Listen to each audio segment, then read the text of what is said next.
ప్రభుత్వం ప్రతిష్టాత్మకంగా చేపట్టినటువంటి రైతు రుణమాఫీ ఏకకాలంలో 2 లక్షల రుణమాఫీ చేస్తామని చెప్పినటువంటి ప్రభుత్వము ఇవాళ ఏదైతే మిత్తిలు కూడా ప్రభుత్వం కట్టట్లేదు, మిత్తిలు కట్టుకుంటేనే ఇవాళ ఏదైతే రుణమాఫీ జరుగుతుందని చెప్పి కూడా రైతులు ఆవేదన వ్యక్తం చేస్తున్న పరిస్థితి కనిపిస్తూ ఉంది. కొంతమంది యువ రైతులు మనతో పాటు ఉన్నారు. ప్రజాభవన్కి వచ్చి అర్జీలు పెట్టుకుంటున్న నేపథ్యం చూస్తున్నాం. వారితో మాట్లాడి మరిన్ని విషయాలు తెలుసుకునే ప్రయత్నం అయితే చేద్దాం. చెప్పండి బ్రదర్, దేనికోసం వచ్చారు, ఎక్కడి నుంచి? సార్ నా పేరు నాగేష్ సార్. నేను సూర్యాపేట డిస్టిక్ నుండి వచ్చిన సార్. సమస్య గురించి సమస్య ఏంటంటే నేను 2017లో క్రాప్ లోన్ తీసుకున్నా సార్. 2017లో తీసుకున్నా, ఇప్పటి వరకు కట్టలేదు సార్. ఎందుకంటే నాకు కొంచెం ఇంట్లో కొంచెం ప్రాబ్లం ఉండే, అప్పుడు కరోనా వచ్చి కడదామని అంటే కరోనా టైంలో నాన్నకు కొంచెం బాగాలేకుంటే హాస్పిటల్లో పెట్టడం వల్ల నేను కొంచెం భూమి కూడా అమ్మేసుకున్నా సార్. బయట నుండి కొంచెం తీసుకురావడం వల్ల కొంచెం బ్యాంకులో కట్టలేకపోయినా. కొత్త గవర్నమెంట్ వచ్చి అందరికీ మాఫీ చేస్తాం ప్రతి ఒక్క రైతుకు అనేసరికి మేము కూడా కొంచెం ధీమా వచ్చింది సార్. కొంచెం ఎంతో కొంత గవర్నమెంట్ నుండి మాకు సాయం వస్తే మిగతాది మేము కట్టుకొని మళ్ళీ తీసుకోవచ్చు కదా, రుణం తీసుకొని మళ్ళీ కొంచెం దేనికన్నా వాడుకోవచ్చు కదా అనుకొని మేము అనుకున్నాం సార్. కానీ దానికి 2018 నుండి 2023 వరకే ఇప్పుడు మాఫీ చేస్తాం అనేసరికి కొంచెం నిరాశ ఎదురైంది సార్. సో ఈ ప్రభుత్వం 2 లక్షల వరకు ఇస్తుంది, నువ్వు తెచ్చుకుందే 1,20,000 అంటే ఆ మిత్తితో అంతా కలిపి 3,60,000. ఇప్పుడు గవర్నమెంట్ ఇప్పుడున్న గవర్నమెంట్ మాఫీ చేసేది అంటే 2018 నుండి 2023 చేస్తాం సార్.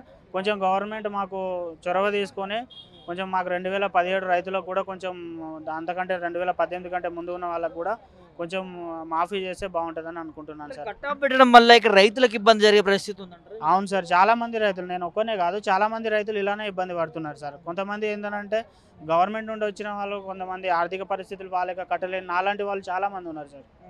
ఇక్కడ పంట రుణాలు తెచ్చుకున్న వాళ్ళకి మాఫీ అవుతా అంటున్నారు, మరి దేని మీద తెచ్చుకున్నారు?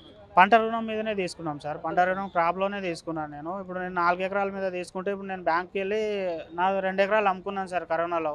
ఇప్పుడు ఉన్నది 2 ఎకరాలు. ఇప్పుడు నేను 3,60,000 కట్టినా కానీ నాకు ఇప్పుడు వచ్చేది ఏంటంటే నాకు ₹1,00,000 లోన్ ఇస్తాడు. మరి 2,50,000 తేవాలి. ఆ 2,50,000 తెచ్చి కడతానా కానీ లేదు, నువ్వు మొత్తం ఒకటేసారి కట్టాలనేసి అంటున్నారు సార్. ఆ పైసలు ఒకటేసారి 3,50,000 తేవాలంటే మళ్ళీ ప్రైవేట్ ఫైనాన్స్కి వెళ్ళాల్సి వస్తుంది నేను. అందుకనే కొంచెం గవర్నమెంట్ నుండి నాకు ఎంతో కొంత సాయం చేసేందునంటే నేను మిగతా పైసలు కూడా కట్టుకొని మళ్ళీ తీసుకునే అవకాశం ఉంటుంది సార్. యంగ్ యువ రైతుగా చూస్తూ ఉన్నాము. ఇప్పుడు 2 లక్షల వరకు కూడా మాఫీ చేస్తూ ఉంటుంది ప్రభుత్వం. లోపల ప్రజావాణిలో ఏం చెప్పారు మీరు? ప్రజావాణిలో ఇచ్చాను సార్, అప్లికేషన్ ఇచ్చాను. ఇస్తే మీకు 1 వీక్లో మేము ఫార్వర్డ్ చేస్తాం, 1 వీక్లో తెలుస్తుంది మీకు అని చెప్పేసి అన్నారు సార్. ఏంటంటే మీ ద్వారా కూడా కొంచెం సీఎం రేవంత్ రెడ్డి గారికి కూడా తెలిస్తే ఏంటంటే సార్ కూడా కొంచెం చొరవ తీసుకొని మాకు కొంచెం సాయం చేశారని. రైతు భరోసా విషయంలో కూడా నిన్నటి వరకు ఏదైతే బడ్జెట్ సమావేశంలో ఎలాంటి ముఖ్య హామీ అయితే ఏది కనిపించలేదు ఎక్కువ మొత్తాల.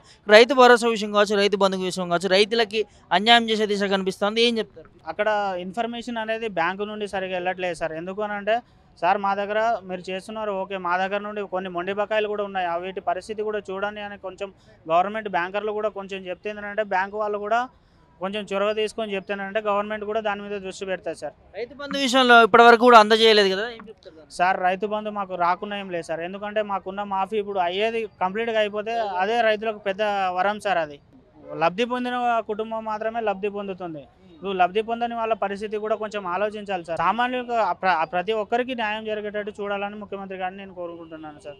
ఇప్పటివరకు కూడా అంటే రైతు బంధు కంటే ముందుగా ప్రభుత్వం రుణమాఫీ చేస్తూ ఉంది కాబట్టి మొదటగా రుణమాఫీ చేసినా మాకు ఈ రుణమాఫీ నుంచి రుణం నుంచి రైతులకు విముక్తి కలిగినట్టు ఉంటుంది. కానీ చాలామందికి కూడా ఏదైతే తెచ్చుకున్నటువంటి రుణం పైన కూడా మిత్తి కడితేనే రుణమాఫీ అవుతుందని చెప్పి కూడా కొన్ని చోట్ల వింటా ఉన్నాం. అదేవిధంగా గత ప్రభుత్వంలో ₹1,00,000 వరకు కూడా రుణమాఫీ అయింది. ఆ ₹1,00,000 తర్వాత కూడా రుణమాఫీ కాని వాళ్ళకి కటాఫ్లో 2018 ముందు వరకు కూడా ఉన్నారు చాలా వరకు కూడా. మరి అలాంటి రైతులకు కూడా రుణమాఫీ చేయాలని చెప్పి కూడా రైతులు చెప్తున్న పరిస్థితి చూస్తూ ఉన్నాం. ఖచ్చితంగా ప్రభుత్వం రాష్ట్రంలో ఉన్నటువంటి 2 లక్షల రుణమాఫీ సంబంధించి కటాఫ్ తేదీ ఏదైతే ఉందో 2018 ముందు వరకు కూడా ఉన్న రైతులను కూడా తీసుకోవాలని చెప్పి కూడా ఆవేదన వ్యక్తం చేసిన పరిస్థితి కనిపిస్తుంది.